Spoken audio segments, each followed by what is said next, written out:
Hey guys, welcome to Deep South. Today we're going to talk a little bit about canning, prepping, or hoarding. We get a lot of questions about these type things. Is canning worth it? Do you prep? Are you hoarding food? And as you see, I've got all these things here in jars. And this is only part of what we have. We have a cellar that has food, and somebody would say, you're hoarding. Well, I grew this food. I canned this food. This is my food. Hoarding? I don't think so. But when could canning be considered hoarding? I don't know. You have to answer that question because I figure my meals according to what Danny and I eat per day, per week, per month, per year. I have enough food for us that we probably could go 1.5 to 2 years if that's all we ate was canned food. Have you ever thought about how many jars you would eat a day if you do not go to a grocery store? 1 jar per person per day. Okay, so if there's 2 of us, it's going to be 2 jars. I can open a meat and a vegetable, and we have a meal. If that's all we eat, so 1 jar of meat per day, so I need 365 jars of meat per year. 365.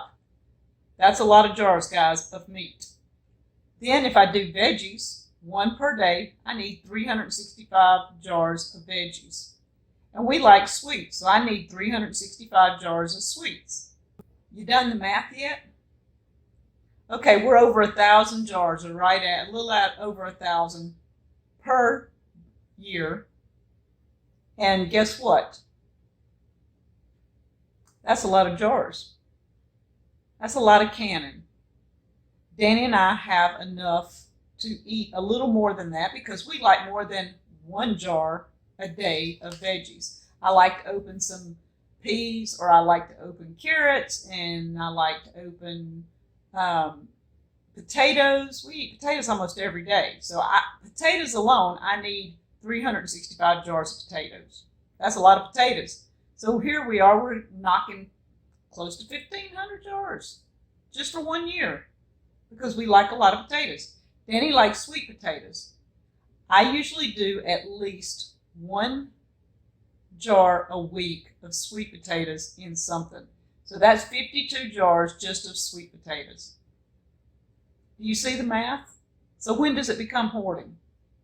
I've got a lot of food, but we don't buy very much at the grocery store as far as fruits and vegetables. And we buy some meat, but we can some of it too, and we raise some of our own. So meat's one of those that we're not totally growing everything, but it's good.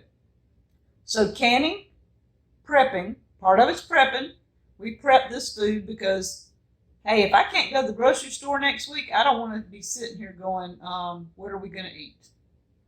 We have a hurricane coming in. It's not necessarily coming in the Gulf right now. It's out there playing around on the East Coast.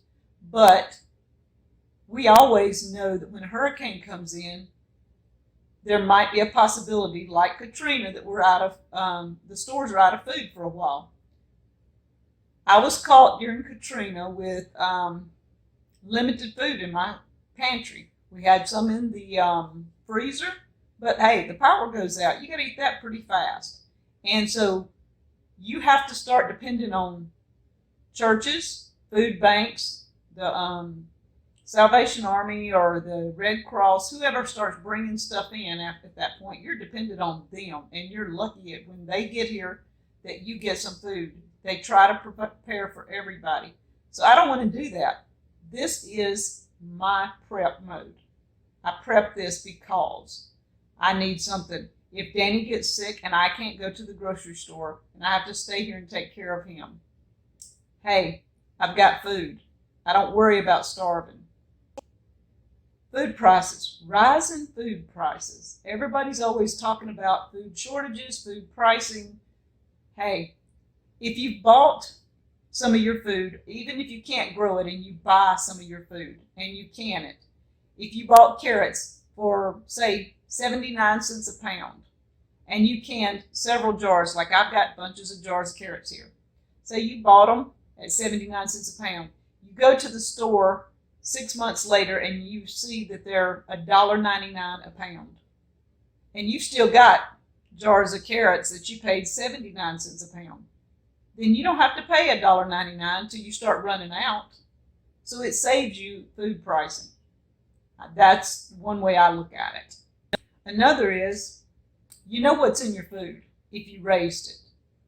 You also know what you've canned. So if you go buy organic carrots and you put them in a jar, then you are reasonably safe with that. It's safer than just buying a can of carrots off a shelf that you have no clue what happened to them, So the factor that you know what you put in your jar is something that I guess is a plus for me. The other thing is convenience.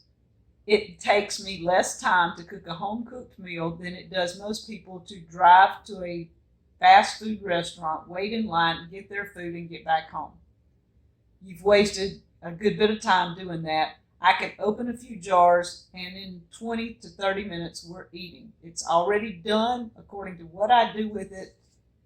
I can have us a meal in 15 to 30 minutes. And that's convenient to me. It's like a fast food in a jar. Canning versus prepping versus hoarding. When does it become hoarding? I don't know. You decide. If you've got jars packed everywhere, all in every room, and you use it for furniture, and it's under your bed, and it's in your closet, and all your shelves are full in your pantry, and all your shelves are full in your kitchen, and your table in the dining room is not a table anymore. It's covered in jars, and hey, can it be hoarding? I guess some people would look at it like that. But I say you are very well prepared for what's ahead. So guys, canning, prepping, hoarding. The Deep South way is to can. Can for prepping and hoard if you have to. Because, hey, they're not making this food like they used to. So thank you guys from Deep South Homestead.